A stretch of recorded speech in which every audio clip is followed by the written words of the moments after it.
नमस्कार दोस्तों, आपके अपने YouTube चैनल जीएस एक्सप्रेस में आपका पुनः स्वागत है। तो आज हम लोग मनोविज्ञान का अध्ययन करने वाले हैं, जिसे हम लोग साइकोलॉजी कहते हैं। और आज मनोविज्ञान की पहली क्लास होगी और पहली क्लास में हम अध्ययन करेंगे मनोविज्ञान के इतिहास का। तो आइए हम लोग मनोविज्ञान के इतिहास को जानते हैं। मनोविज्ञान के इतिहास को जानने के लिए हमें मनोविज्ञान के इतिहास को 4 चरणों में या 4 भागों में विभाजित करना होगा। और वह 4 भाग कौन कौन से होंगे, आइए इसे देखते हैं। तो मनोविज्ञान के इतिहास को जानने के लिए हमें उसके इतिहास को 4 चरणों में विभक्त करना होगा, जिसमें से उसका पहला जो पार्ट होगा वह होगा आत्मा का विज्ञान। आत्मा का विज्ञान। दूसरा जो होगा वो होगा मन का विज्ञान।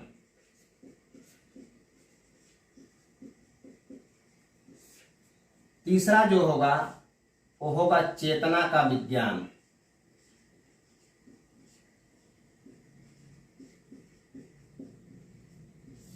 और चौथा जो होगा वो होगा व्यवहार का विज्ञान।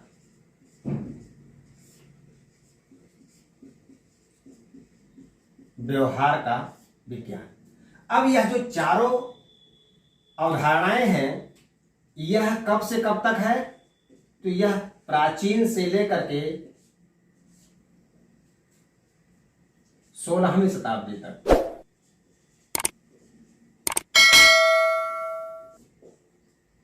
दूसरा जो है यह आपका 17वीं शताब्दी है। 17वीं शताब्दी तक। और चेतना का विज्ञान जो है यह 18वीं से 19वीं शताब्दी तक है।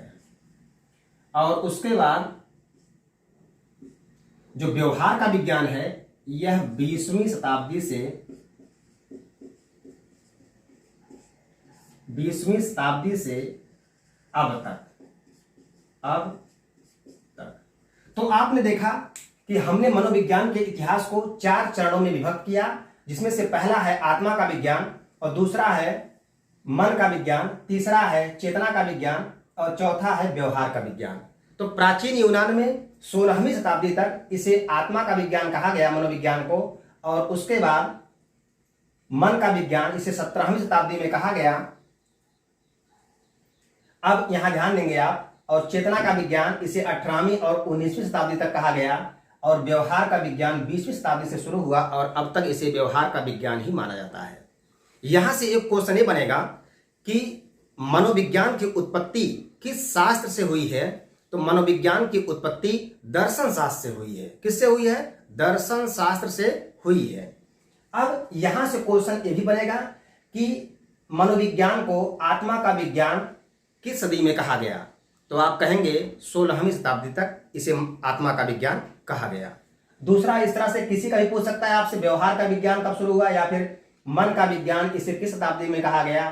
तो 17वीं शताब्दी में कहा गया है। इससे बहुत सारे क्वेश्चंस हैं और हमने जो ऑब्जेक्टिव क्वेश्चन आपके लिए बनाया है उसका हम इसके डिस्क्रिप्शन में डाल देंगे। और उसके बाद आप वहां से जाकर के इसके सारे वीडियो को देख लीजिए कि किस तरह से इसके क्वेश्चंस बन सकते हैं और कैसे क्वेश्चन आपसे पूछे जाते हैं। तो आइए हम लोग एक एक का विस्तृत अध्ययन करते हैं। तो सबसे पहला जो हमारा आत्मा का विज्ञान है, इसके बारे में हम अध्ययन करेंगे कि भाई मनोविज्ञान को आत्मा का विज्ञान क्यों कहा गया। तो यहां एक बात का आप ध्यान रखिएगा कि प्राचीन यूनान में प्लेटो और सुकरात जैसे आदर्शवादी का जन्म हुआ। प्लेटो और सुकरात जैसे आदर्शवादी का जन्म हुआ। और आदर्शवादी भौतिक जगत को नश्वर मानते हैं। इसलिए इन्होंने क्या किया?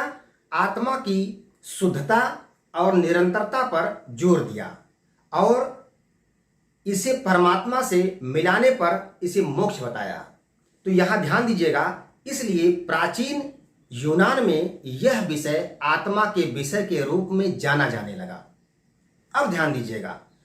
अब अगर दूसरे हम लोग फैक्ट पर आते हैं, दूसरे तथ्य पर आते हैं, तो एक बात और ध्यान दीजिएगा कि मनोविज्ञान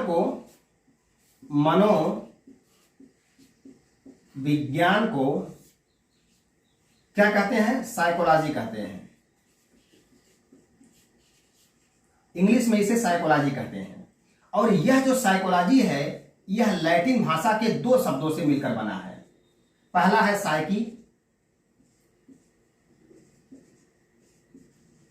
और दूसरा है लोगोस।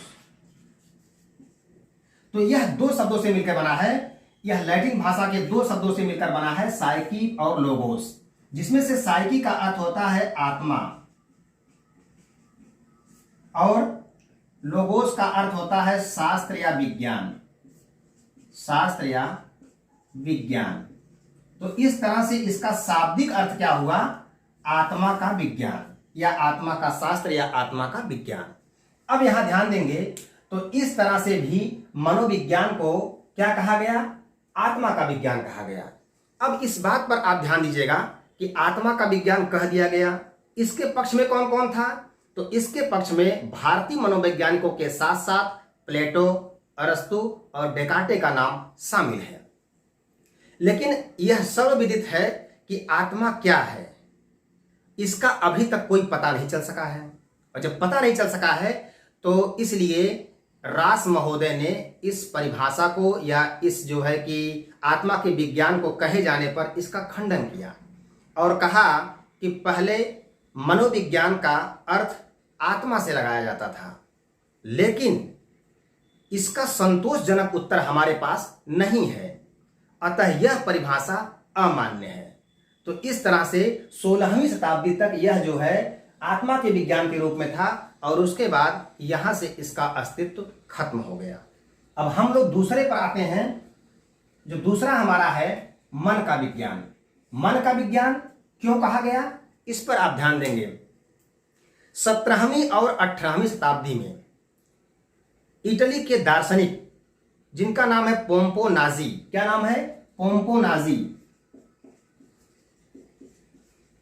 पोम्पोनाजी। इन्होंने क्या किया? इन्होंने जो है इसे मन का विज्ञान बताया और इसके पक्ष में John Locke, Immanuel Kant, Rousseau और बर्कली इनके पक्ष में थे या इनके समर्थन में थे। अब ध्यान दीजिएगा, लेकिन इनमें से कोई भी विद्वान इसकी प्रकृति और इसके स्वरूप का निर्धारण नहीं कर सका।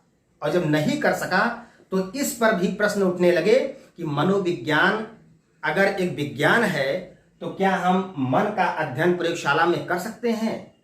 तो इसका भी कोई हमारे पास संतोषजनक उत्तर नहीं था। और जब उत्तर नहीं था तो उसके बाद यह परिभाषा भी धीरे धीरे क्या हो गई? अमान्य समझी जाने लगी। तो अब ध्यान दीजिएगा, तो हम लोगों ने यहां तक जो पढ़ा इस पर इस बात का ध्यान देना है कि मनोविज्ञान को आत्मा का विज्ञान कहा तो कौन कौन पक्ष में था? प्लेटो, सुकरात, डेकार्टे।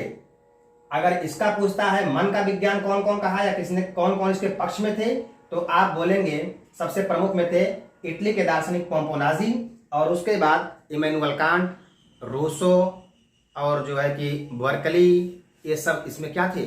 प्रमुख थे, मतलब इनके समर्थन में थे। अब हम लोग अगले टॉपिक में आगे बढ़ते हैं। तो आपका दिया है चेतना का विज्ञान। चेतना का विज्ञान इसे क्यों कहा गया? तो एक चीज का ध्यान रखिएगा, यहां से टॉपिक इंपॉर्टेंट होने वाली है और कई क्वेश्चन भी आपके बनने वाले हैं कि कहां से किस प्रकार से कौन सा क्वेश्चन पूछेगा। तो आपने नाम देखा होगा संरचनावाद। क्या नाम देखा होगा? संरचनावाद।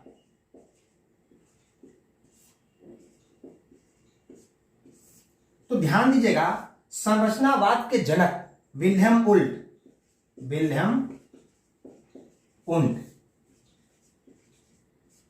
ये विलियम उंट महोदय ने क्या किया? इन्होंने चेतना की एक संरचना बनाई। एक बात का यहां ध्यान रखिएगा कि जो विलियम उंट हैं इन्होंने चेतना की एक संरचना बनाई, इसलिए इन्हें संरचनावाद का जनक कहा जाता है, विलियम उंट को। तो इन्होंने चेतना की एक संरचना बनाई और इन्होंने कहा कि चेतना जो है को हम, जिसे आत्मा का विज्ञान यहां कहा गया, तो उस तरह से हम मनोविज्ञान को चेतना का विज्ञान कह सकते हैं। अब एक चीज ध्यान दीजिएगा, इनकी बातों पर फोकस क्यों हुआ? क्योंकि 1879 ईस्वी में 1879 1979 ईस्वी में जर्मनी के लिप्जिंग शहर में इन्होंने मनोविज्ञान की एक प्रयोगशाला खोली। ध्यान दीजिएगा, संरचनावाद के जनक विलियम वुंट ने 1879 ईस्वी में मनोविज्ञान की एक प्रयोगशाला खोली। कहां खोली? जर्मनी के लिप्जिंग शहर में खोली और इसकी संरचना बनाई और कहा कि मनोविज्ञान चेतना का विज्ञान है। अब एक चीज ध्यान दीजिएगा, इस प्रयोगशाला को वर्तमान में कार्ल मार्क्स मनोविज्ञानशाला के नाम से जाना जाता है। तो इस पर भी लोगों ने अमल नहीं किया। तो दूसरे व्यक्ति का नाम आता है जिन्हें हम जानते हैं विलियम जेम्स। क्या जानते हैं? William James. अब यहां ध्यान दीजिएगा, दूसरे व्यक्ति का नाम आता है विलियम जेम्स। विलियम जेम्स महोदय ने कहा कि अगर आप चेतना की संरचना बनाते हैं और कहते हैं कि भाई ये चेतना है, तो हमें उस चीज को दिखाना पड़ेगा कि क्या चेतना इस तरह से दिखती है। तो जब चेतना उस तरह से दिखती नहीं है, हम दिखा नहीं सकते हैं, तो इसका मतलब हमारी बातों पे कोई विश्वास नहीं करेगा। यदि आपको बताना ही है तो आप चेतना के कार्यों को बताइए कि चेतना कार्य कैसे करती है और किस प्रकार से हम इसको मनोविज्ञान में यूज कर सकते हैं। तो अब ध्यान दीजिएगा यहां पर कि विलियम जेम्स महोदय ने क्या किया, 1890 में कैम्ब्रिज में इन्होंने मनोविज्ञान की दूसरी प्रयोगशाला खोली।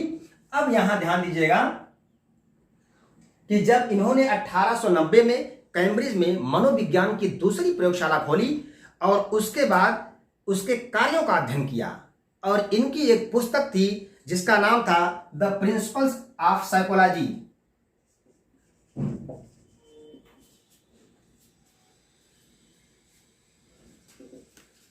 द प्रिंसिपल ऑफ साइकोलॉजी, ये इनकी बुक का नाम था। और यह बुक इतने सरल शब्दों में लिखी गई थी कि इस बुक ने इन्हें मनोविज्ञान का जनक बना दिया। अब यहां ध्यान दीजिएगा कि क्वेश्चन यहां बनता है कि मनोविज्ञान का जनक कौन है, तो आप कहेंगे मनोविज्ञान के जनक कौन है? विलियम जेम्स है। ठीक है, तो अब यहां ध्यान दीजिएगा कि इस चेतना के विज्ञान के रूप में किनका किनका नाम आता है? विलियम वुंट का नाम आता है, और जो है विलियम जेम्स का नाम आता है, और जेम्स सली का नाम आता है।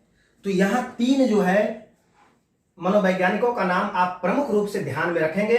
तो इस तरह से इसे चेतना का जो है विज्ञान कहा गया। अगर पूछता है संरचनावाद के जनक कौन है, तो आप कहेंगे विलियम वुंट है। अगर पूछता है प्रकार्यवाद के जनक कौन है, तो आप कहेंगे विलियम जेम्स है। ध्यान दीजिएगा, प्रकार्यवाद, इन्होंने चेतना की संरचना बनाई, तो ये संरचनावाद के जनक हो गए। इन्होंने इसके कार्य पर फोकस किया, तो ये प्रकार्यवाद के जनक हो गए। तो इस तरह से जो है इसे क्या कहा जाने लगा? इसे कहा जाने लगा कि यह चेतना का विज्ञान है। एक चीज और ध्यान दीजिएगा, यदि भारत के परिप्रेक्ष्य में पूछा जाए, तो भारत के परिप्रेक्ष्य में मनोविज्ञान की जो पहली प्रयोगशाला स्थापित हुई है, यह 1916 ईस्वी में कलकत्ता विश्वविद्यालय में डॉक्टर एन सेनगुप्ता के द्वारा स्थापित की गई। किस द्वारा स्थापित की गई? कलकत्ता विश्वविद्यालय में 1916 में डॉक्टर एन सेनगुप्ता के द्वारा भारत में पहली मनोविज्ञान की प्रयोगशाला खोली गई। तो इतना तो आप जान गए, ठीक है, कि भाई चेतना का विज्ञान हुआ। अब इसमें क्वेश्चन कैसे बन सकता है, उस पर फोकस करिएगा। फोकस आप ये करेंगे कि इसे आत्मा के विज्ञान के रूप में जाना गया। तो कौन कौन इसमें जो है था प्रमुख? तो प्लेटो, सुकरात और डेकार्टे का नाम प्रमुख आता है। मन का विज्ञान कहा गया, तो इसमें प्रसिद्ध जो है दार्शनिक पोम्पोनाजी का नाम आता है, और जॉन लॉक का नाम आता है, इमैनुअल कांट का नाम आता है, रूसो का नाम आता है, और बर्कली का नाम आता है। तीसरा आप देखेंगे चेतना का विज्ञान। तो चेतना के विज्ञान के रूप में आपको 2-3 पॉइंट याद करना है कि यहां से कि संरचनावाद के जनक विलियम वुंट ने 1879 में जर्मनी के लिप्जिंग शहर में मनोविज्ञान की पहली प्रयोगशाला खोली, और उसमें जो है चेतना की एक संरचना बनाई। उसके बाद विलियम जेम्स का नाम आता है। तो प्रकार्यवाद के जनक विलियम जेम्स ने 1890 में कैम्ब्रिज में मनोविज्ञान की दूसरी प्रयोगशाला खोली, और इनकी एक पुस्तक थी जिनका नाम था द प्रिंसिपल्स ऑफ साइकोलॉजी। इस पुस्तक ने इन्हें मनोविज्ञान का जनक बना दिया। और तीसरे व्यक्ति का नाम आता है जेम्स सली। तो जेम्स सली ने भी इसका समर्थन किया था। तो दोस्तों, इस वीडियो में हम लोग सिर्फ यहीं तक अध्ययन करेंगे और आगे नेक्स्ट वीडियो में इसके आगे अर्थात व्यवहार के विज्ञान का भी अध्ययन